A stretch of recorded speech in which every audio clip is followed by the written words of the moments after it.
Hey guys, what's going on? It's Ash here coming at you today in Arena of Valor. Today, as promised, I'm still a bit of a noob, but I know a lot of you guys are too, so we brought on an expert for you guys to answer some of our basic questions about jungle and lane and how you should be focusing on each of those, what your priorities should be, and a whole bunch of other stuff. So on the line, I have Vel from Mobile Legends Ask Vel YouTube channel. You guys should definitely check it out. I stumbled upon his YouTube channel when I was trying to learn some of these things, so I brought him on to try to convey this knowledge to you guys. So make sure you subscribe to him. Vel, how you doing, man?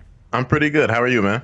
I'm doing fantastic. I'm excited about this because you're my first ever pro guest. You know, the first ever person who can actually teach me some of this stuff and my viewers, so I'm excited about it. Can you tell us a little bit about yourself? Like, what got you started in MOBAs and how long you've been playing? I've been playing consistently for about a year now. I actually got started playing League of Legends.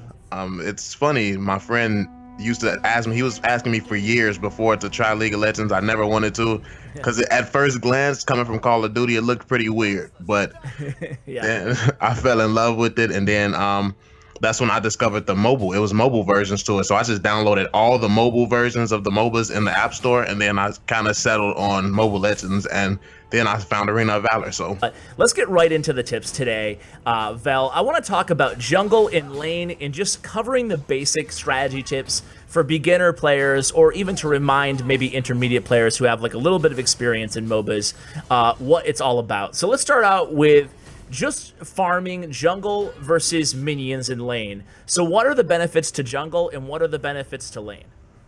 Well, I think starting out, the jungle is more important for certain specific heroes. For instance, you won't find a tank in the jungle jungling, and so the tank should be in lane supporting the ADC.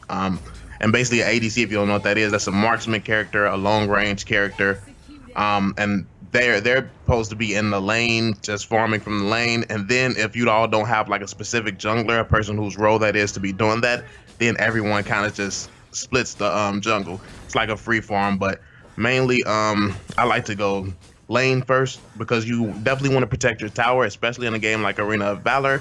The towers go down pretty quickly if you don't defend them, so yeah, it's very important to protect those. So you start out, clear the lane, then you go jungle, farm the jungle.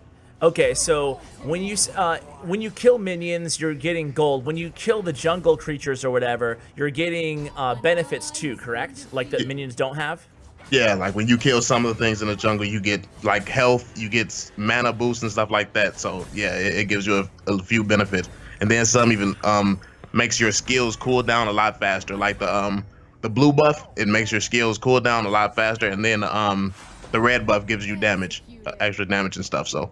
Okay, so you should always kind of be aware of. So does that? But it's only your character who gets those benefits, though, right? Or the character who kills the jungle stuff. Yeah, unless you get something like the Abyssal Dragon and stuff like that. That's for like the full team. But just the monsters in the jungle, that's just for you. Okay, and so you said that obviously tanks do better in lane, also like mages. What is it the ADCs that do well in jungle, or what heroes are best suited for jungle farming? ADCs are not the best in jungle. They're actually terrible. They're not terrible, but yeah.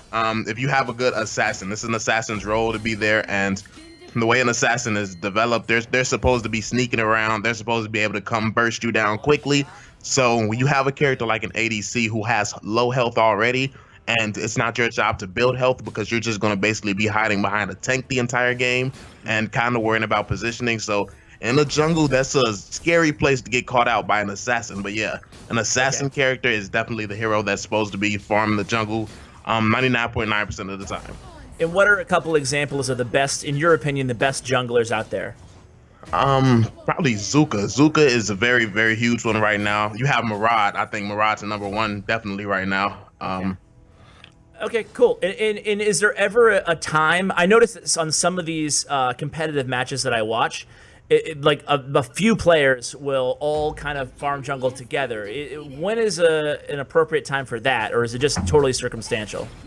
It comes down to your team strategy. If you all are trying to, depending on your team composition, if you have certain heroes where you all are trying to farm together and no specific hero has to get fed, then then you would go together as a team and share the farm with everyone.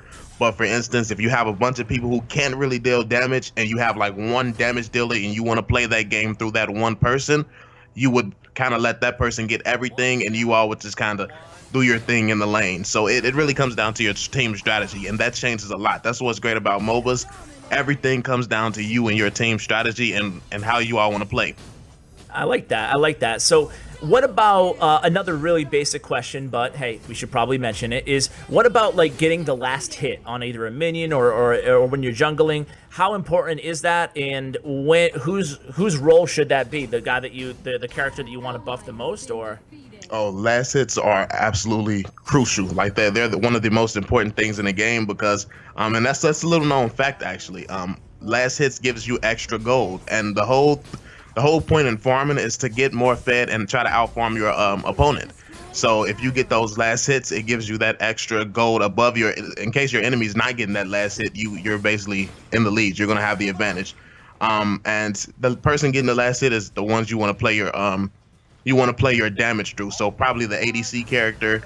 If that's your strategy, maybe you're playing with assassins and mages being the dominant characters. It really comes down to your strategy. All right, I don't want anybody watching this to be, that guy, right? So when should you not be getting the last hit and your teammates be upset about you? Let's say you're in a match of totally randoms. Does it really matter that much, or is that something you talk about before a match? When you're in a match with randoms, one of the biggest struggles in playing a MOBA is the solo experience, because it's inevitable. You're going to come across players who don't understand how to play, but certain characters like a tank, I play sometimes with tanks and they just get last hits on everything, and it's not their job to deal damage. So yeah, they're getting fed, they're getting stronger, but how much is that going to benefit your team? Your job is basically to initiate fights and get hit in the face. Like, yep. You getting strong is not really going to help the team. While if a tank is getting strong, the ADC that's with that tank is weak, and if the ADC can't do its job, who's going to carry the game? Because that's what ADC means. Attack damage carry. It's literally the carry's role to carry the game. So tanks should definitely not be last hitting. Okay, so tank, don't last hit, guys. You heard it. Bell told you. Don't get him pissed.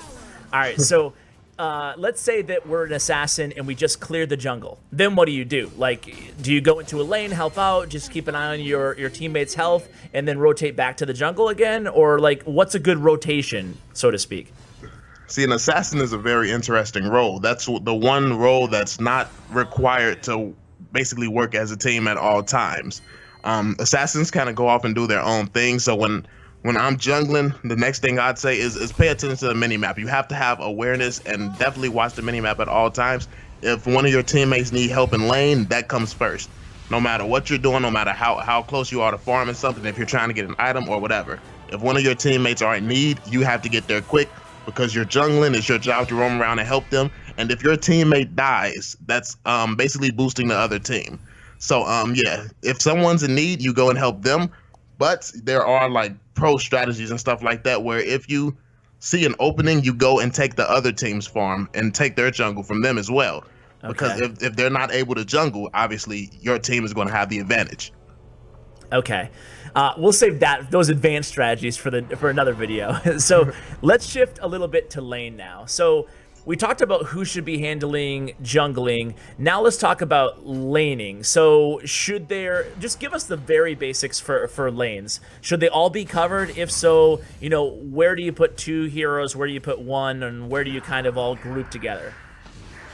Well, basically, you usually have one person mid lane. That's usually like the mage character.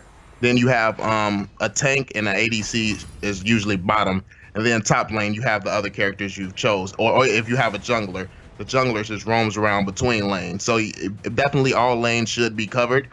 And yeah, it really just comes down to the characters you have. It's usually like I said, it's mage middle, ADC, and tank bottom, and top the rest of the characters. Okay, how aggressive should you be in a lane? So let's say you take top lane, right? And then you notice that there's nobody at all covering the lane, for the first 2 minutes of the match. What do you do? Do you aggressively go for a tower that early, or should you just be focusing on minions and not trying to overextend?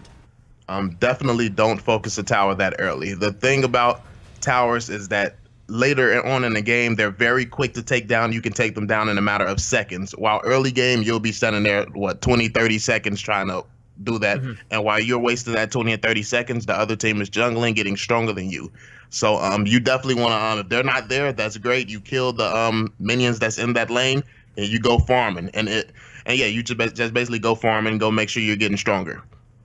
Okay, how long should you stay in a lane? So let's say, again, we'll go with the same example. We're up in the northern lane, you're farming, you're doing your thing, you're getting the minions, you're going back to the jungle, and is there ever a point where you should leave, desert that lane? Like, let's say somebody in the mid needs your help, or let's just say that nothing's going on, and it seems to be a lot of action going on elsewhere. Is there a right time to kind of rotate or leave, or should you just stay in the course? Yes, you should always be rotating. I think that one of the ways that I like to play, I like to see everyone rotating. So like if you're in the top lane and you have your team and a lot of action is going on in the bottom lane, I want to see that middle guy going over to the bottom lane, and then you go and rotate over to that middle lane and defend that middle lane. And yeah, kind of just rotating to wherever you need help. Everyone on the team, it's everyone's responsibility to rotate. It's the jungler's job to do that. But if you see someone in need and the jungler is busy or something's going on, definitely everyone should be rotating.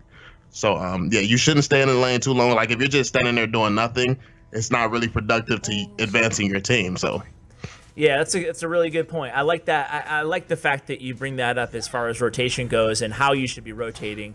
What about what if you're taking a lot of pressure in your lane and it looks like you might die or something like that? So they go super aggressive. Again, like early to mid game, what should you do? Should you ever teleport back to get health and just sacrifice the tower, or should you just keep asking your teammates to help you, or like what do you do in those kind of iffy situations like that? Well, if they're coming at you and your team is preoccupied, they can't do anything. I'd say just bag up and go to the next tower. You'll have to give that tower up, because more than likely they're going to dive you and kill you, and there's no point in them getting the tower and you, because that's just going to make them even stronger. So sometimes you just have to let it go if your team's not going to help you and you can't take whoever's opposing you. Okay. Yeah, that's solid advice. So, I think that we've learned a lot about the basics of lane in jungle, Val. I just wanted to thank you again. Do you have any like tips that we didn't cover that you think are really important to either one of those? I'd say the most important tip is definitely teamwork. I noticed in a lot of games, everyone wants to go for the characters that just do a lot of damage to characters that look flashy and stuff like that. I think that every role is equally important, and you need everything on a team. So learn how to play every role, and just practice doing it well, and have actual teamwork. That's very important in a MOBA. Awesome, man. Great final thoughts there. Just wanted to thank you again, man, for coming on the channel. Any shout outs? Want to plug your, I know you're on Twitter. Anything else? Yeah, I'm on Twitter, Cavell Anderson. That's pretty much it. Twitter, YouTube, ASKVale, Mobile Legends ASKVale, and that's pretty much it, man. All right, man. Thanks for coming on. I appreciate it. Thanks for having me. Definitely appreciate that. No problem, man. So, guys, again, make sure you check out Vel. I'll have all the links to his YouTube channel, his social media, everything like that in the description below. Hope you enjoyed this video. We'll have more to come for sure. I learned a lot. I hope you guys did too. Huge shout out to my YouTube partner, Bren Chong. Find his information also in the description below. Thanks so much for watching. And as always, take care, guys.